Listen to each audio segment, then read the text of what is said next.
कैसे तू रंगवा लगइब।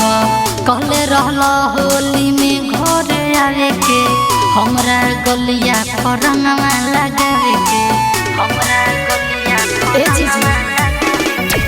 जीजा हो होली में घर नहीं आइब, हमरा के कैसे तू रंगवा लगइब। कहले रहला होली में घरे आवे के, हमरा गलिया पर रंगवा लगावे के। ए जीजा जी कब बतानी रंगवा अगिरिया खरीद ललबानी। ए जीजा जी कब बतानी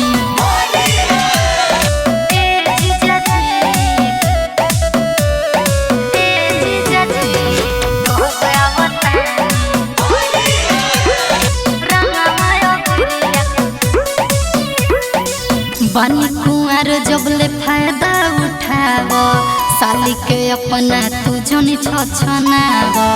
जेतना मन करी उतना लगई ह, सुखल समिजिया के रंग से भिजई ह। बानी कुआर जबले फायदा उठाव, साली के अपना तू जनी छछनाव।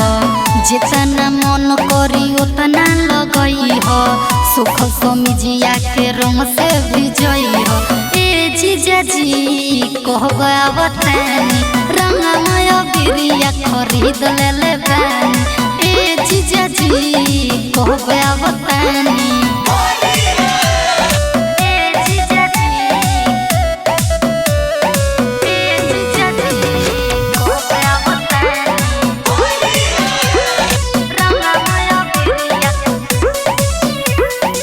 जीजा सलेस हो घर जो गई हो, लेके गुलाल हमरा गल पर लगई हो।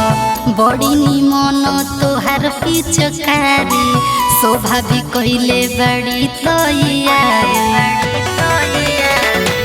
जीजा सलेस हो घर जो गई हो, लेके गुलाल हमरा गल पर लगई हो।